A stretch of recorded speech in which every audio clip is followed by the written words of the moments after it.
Si PM, siya ang pastor ng CSB Binangonan. Nagagawang mang-encourage kahit siya mismo, kailangan niya ng encouragement that time. Ganun yung heart niya when it comes to the Lord and the Lord's people. Si Pastor Mike ay mabait. Dahil pray na lagi ang mga ito. Siya yung interior designer ng Church of Blessed Binangonan. Lahat ng narentahan ng church, kaya niyang pagandahin yung pulpit o yung stage. Napaka-chill na tao. Punong-puno rin siya ng sense of humor. Yung part ng parang nagiging bata ako yan. Sa kanya ko yun napapakita. Sa kanya ko yun i-express. And yun, natotolerate naman niya yung mga bagay na yun. So, Si Pastor Mike po, siya po yung M.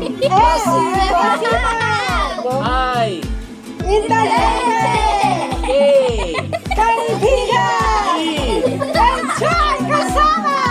Napagkabuting pastor at una-una kay anak ko si Kate na pinag-pray niya. Ngayon naman ang anak ko na si Bunso pinag-pray at ganun din si Mer, kinaapo ko pinag-pray niya lahat gumagaling. Praise God. Thank you. Si Pastor Mike, apasionado po, ay isang malaking inspirasyon sa akin. Especially kapag discouraged ako o nalulungkot, isang text ko lang sa kanya. Kahit text niya, matatawa ka na. So, I believe isa yun sa gift na binigay sa kanya ng Lord na sobra yung joy, sobra yung may pinanghugutan siya ng joy, and yung grabe yung creativity niya when it comes to pagiging witty. I believe galing kay Lord yun eh. Kaya una na pagpapala yung family niya, friends, especially yung church. Masyado siyang kengkoy, lovable. Palaging nang-encourage sa amin na ipagpatuloy ang pagsunod sa Lord, i-push ang pangarap ng Lord sa buhay natin. Siya rin yung nagturo sa akin na gawin ko sa iba yung ginawa ko sa akin. Naka-inspired yung pagiging humble niya to serve the Lord. Naka-inspired na gawin yung mga bagay na gusto ni Lord. Kailangan mo ng kausap. Siya yung i-message mo. Kasi hindi ka niya kukonsintihin. Tatama niya yung dapat itama. Mararamdaman mo may problema ka. Tapos pagkausap mo siya, mag-advise na siya sa'yo. Pero meron pa rin kasamang katatawanan. Hindi ako nakaramdam ng condemnation. Pinilit ko nito sa conviction. Yung conviction na meron ka. Laging Christ-likeness yung ipapakita niya. Kahit ano pa yung nararamdaman niya. Grabe siyang magmahal din sa flock na pinagkatiwala ni Lord. Sobrang hands-on niya. At the same time, grabe yung humility. Makikita mo talaga na he's doing everything for the Lord. Yun, kahit pastor na siya nagwawalis, nagmamap, and even naglilinis ng CR. He is already a key figure in my life. Alam mo yun, he is a friend, a mentor, a discipler, katawanan, kabardahan. It's amazing to have someone like that in your life. All those factors, it comes in a pastor packaging. Si PM for me ay isa sa wise bookworm na nakilala ko dahil sa tuwing nag-uusap kami, ang dami niyang insights at lagi niya ko nire-recommend na bro. Isa sa mga funniest na hindi lang pastor but people that I've met at CSB, and I'm so glad that I got to know him more nung nag-CSBist ako kasi hindi ko lang siya nakilala bilang pinagsuservan ko siya before sa PCD. He became eventually my co-pastor. I feel blessed na Pastor Mike I can call him my friend. So, ko declare sa ito, yung sa Psalms 5, verse 12, sabi dito, "For surely, O Lord, you bless the righteous, you surround them with your favor as with a shield." So, I declare this, yung favor ni Lord talaga will always be your shield na hindi, and no one can stoop you down na mamaliitin ka nila at titingnan ka nila na hindi mo kaya. Kasi kaya mo yun. Kasi si Lord ang bahala sa'yo. So, maraming pagsubok na dumating sa kanyang buhay pagpapastor, pero ang maganda sa kanya, nagpatuloy siya.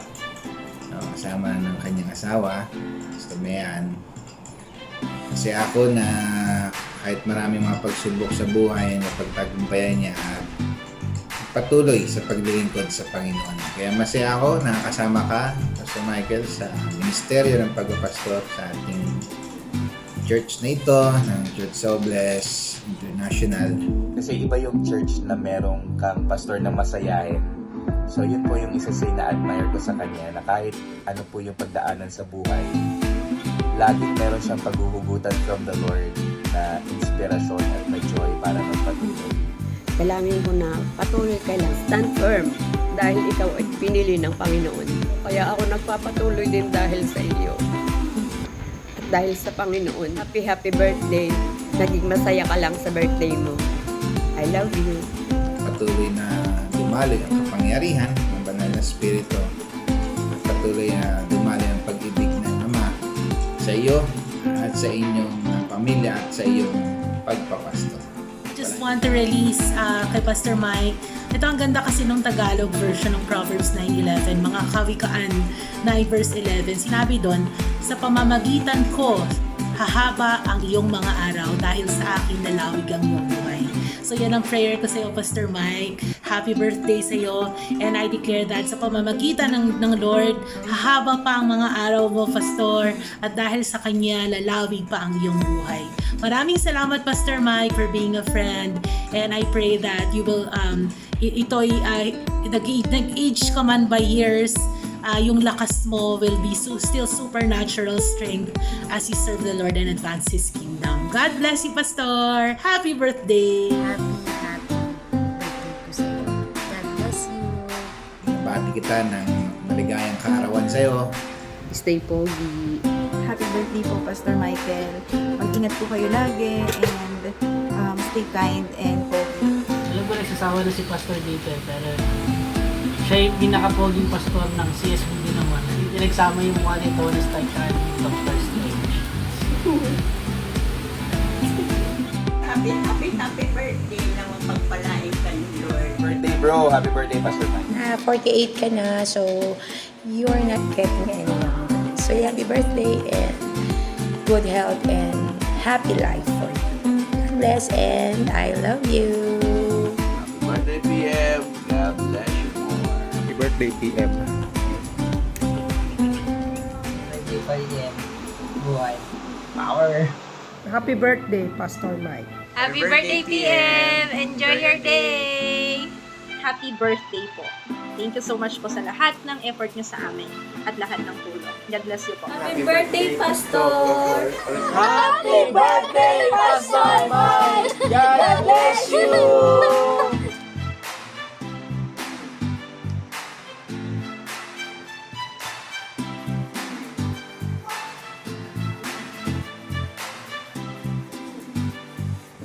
Birthday, Pastor Mike. Apasionado.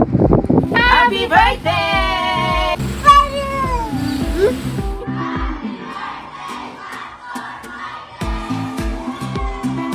Happy birthday, Pastor Mike! We love you! Si PM ay parang Margarito, palaging maasahan, poging mangangaral. Saludo po kami sa inyo.